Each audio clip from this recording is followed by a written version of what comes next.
Hey guys, if you are a returning subscriber, then welcome back to my channel and welcome back to another Faith Friday video. If you're new around here, then hello, thank you for clicking on this video. Make sure to subscribe if you want to see more faith videos from me. In today's video, we are going to be talking about my quiet time routine and all of the tools that I use during it. So if you're interested in seeing that, then just keep on watching.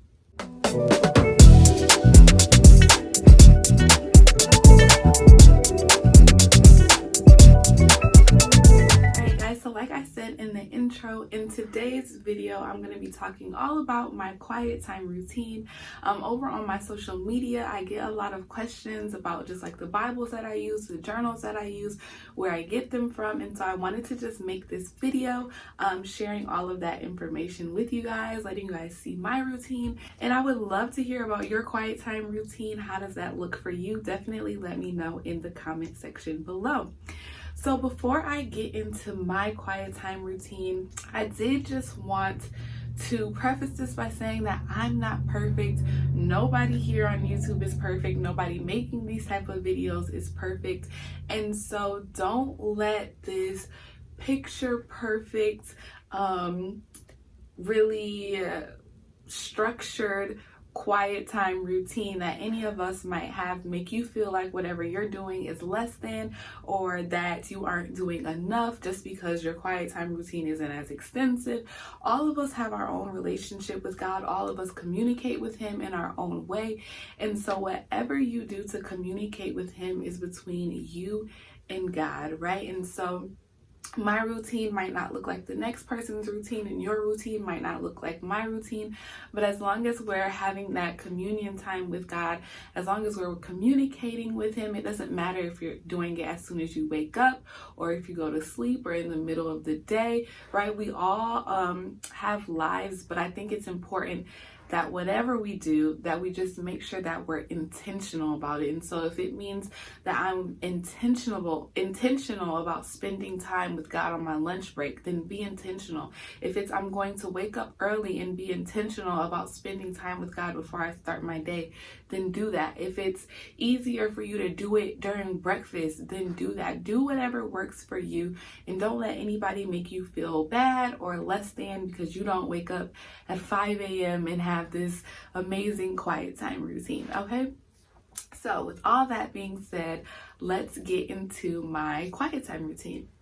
So the first thing that I do when I start my quiet time with God is I turn on my worship playlist. And I can share with you guys my worship playlist. I'll put the link in the description below. But it just has music on there from like Hillsong, Elevation Worship, Tasha Cobbs, Kiera Sheard, just all of those people like that. And then I also tend to listen to a lot of instrumentals, also just because it's easier for me when I'm like doing my Bible study, not to listen to the words, but to just have music playing softly in the background. So the first thing that I do is turn on my worship playlist. The second thing that I do is say a quick prayer. And in this prayer, I just thank God for waking me up. I thank Him for letting me see another day. And then I just ask Him to have His way, right? Whatever He wants to share with me, whatever He wants me to know, whatever He wants me to learn in this moment, I ask that He just makes it very clear. I ask that He removes any distractions, right? I try to put my phone on Do Not Disturb so that I'm not constantly like checking my phone. And I just try to pray that I remain as focused as possible, right? That's not always the case. Sometimes I do get distracted and my routine takes me longer than other days, but I do pray and I just ask Him to focus my mind, center it on Him, and for Him to make it abundantly clear whatever it is that He is trying to share with me. So after that is out of the way, then I go into my Bible study. So for Bible study, the Bible that I use the most is this Bible right here.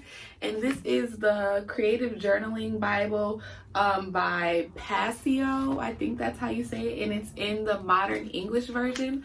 I've had this Bible, I think, for maybe 2 years now. One of my favorite things about this Bible is that it's a journaling Bible, and so there's space on the side where I can write notes, I can put sticky notes, and I can show you guys an example of how my Bible typically looks like when I'm journaling. So this is like the first chapter of Jeremiah. So as you can see, I like to be very colorful. I love highlighters. I love colorful sticky notes.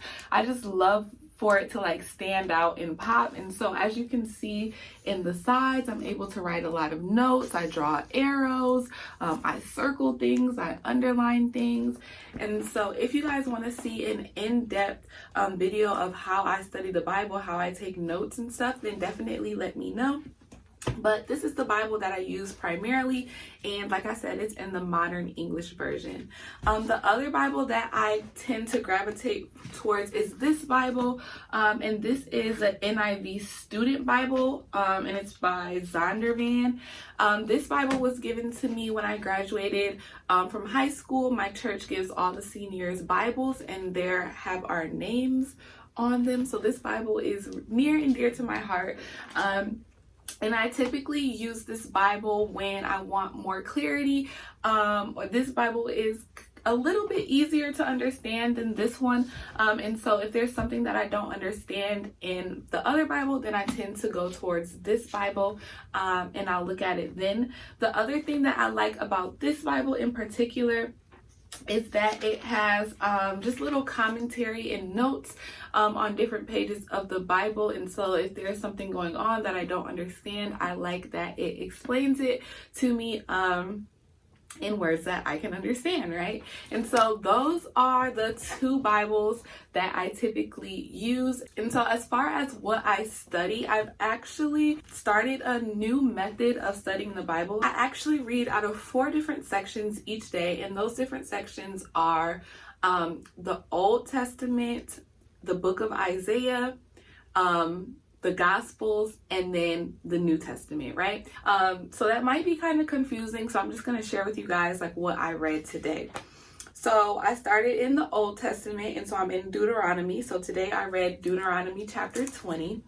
Then I went to Isaiah, and I read Isaiah 27. Then I went to the Gospels, and I read Matthew 2. And then I went to Acts, and I read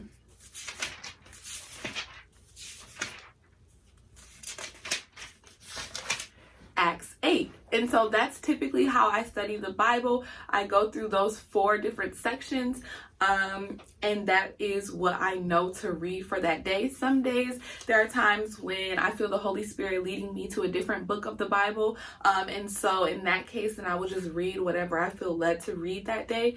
But in other cases, I just stick with my 4 different sections of the Bible. So like I said, I do take notes in my Bible, I do highlight, but I also like to go the extra mile and just journal what I'm reading and what I'm taking away from it. And so I do that in my Bible study journal. And now this is a journal that I created, and it is available on my website. And I created this journal because I needed structure when I was studying the Bible. I needed to know exactly what to look for, and so this has helped me do it. So each page correlates with 1 chapter. So I would use 4 different pages front and back for the 4 chapters that I read out of. And so in this, you would just put the names and the places mentioned in the chapter. You would put words that you don't know in your definitions. And I feel like that's extremely important, because oftentimes we just glance over the words that we don't know, but when you do that, you don't get the full context of what's being explained or what's being talked about in the Bible. And so I think it's really important to stop and really look up words that you don't know. And I'm a fan of looking up the words in the Hebrew or Greek and looking at those definitions. And so in order to do that, I use the Blue Letter Bible. And I can briefly insert a clip right here just showing you guys how I do that. So after that, when you turn the page, you just do a brief summary of the chapter. And I think that's so important for remembering what you read, because you have to summarize it in your own words, right? And then lastly, I just put any takeaways and I answer the question, what did this passage, what did this chapter teach me? So if you need more structure, if you feel like you read the Bible and then you walk away not really knowing what you learned or not having a full grasp of the concept, then I highly recommend this journal. And like I said, you can get this on my website. So after I do my Bible study, I tend to read a little bit. And so the books that I am reading right now is called Destroying the Spirit of Rejection, and it's by John Eckhart. I got this book either like last week or a couple weeks ago, and I tend to just spend like 10 to 15 minutes during my quiet time just reading a little bit from this book. And then another book that I am reading during my quiet time that I also spend a few minutes reading is How to Study Your Bible by Kay Arthur.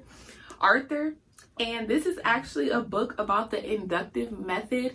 And so I'm actually trying to just learn more about different methods and see what methods of studying the Bible work best for me, what helps me to memorize it better, what helps me to really get a good grasp and an understanding of it. And so that's why I am reading this book, to learn more about the inductive method. And so if you'd like to see me make a video about this and what I'm learning, then definitely let me know in the comment section below.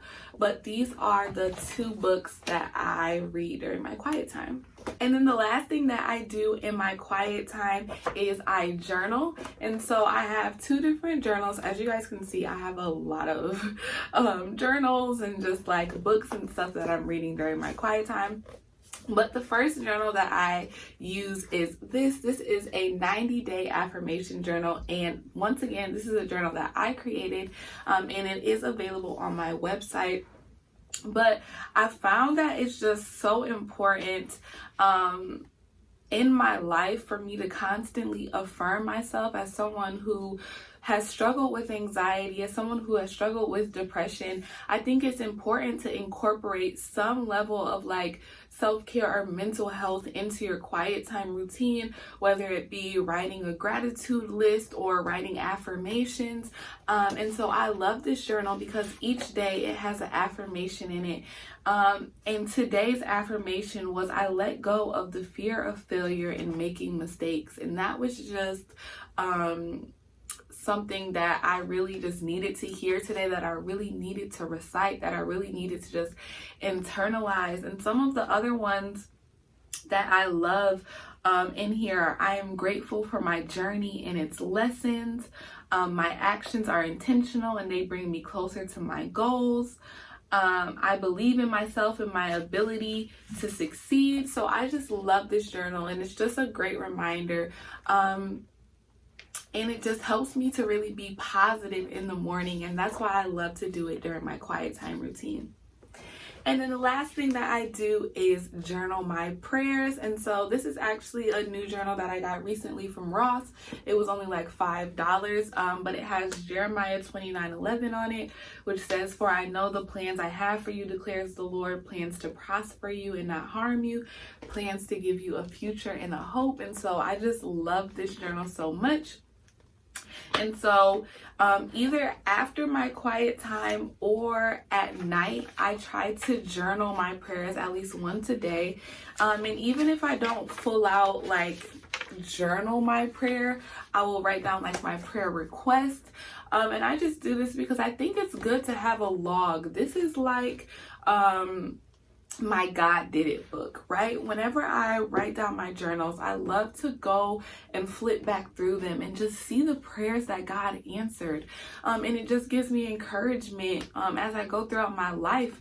If there's something that I'm praying for, if there's something that I'm believing God for, I can look back in my prayer journals. I can look back in my God did it journal, and I can see God came through for me before, so I know he's going to come through for me again. And so that's why I love to journal my prayers, or that's why I just like to write down what I'm praying for that day or that week, because I like to go back and just see how far I've come. I love to just go back and see what God has done in my life. So that is pretty much my quiet time routine. Like I said, sometimes it doesn't happen in that order, or sometimes it doesn't go as planned. Sometimes I get distracted. Sometimes other things are going on, and so I might miss a couple days, or I might do it in the evening instead of in the morning.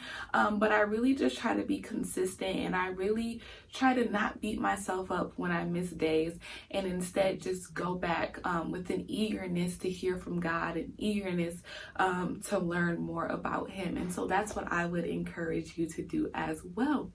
So that is the end of this video. Like I said in the beginning, I want to hear from you and know what your quiet time routine is like, or if you even have one. So definitely let me know in the comment section below, and I will see you guys next week for another Faith Friday video. Bye.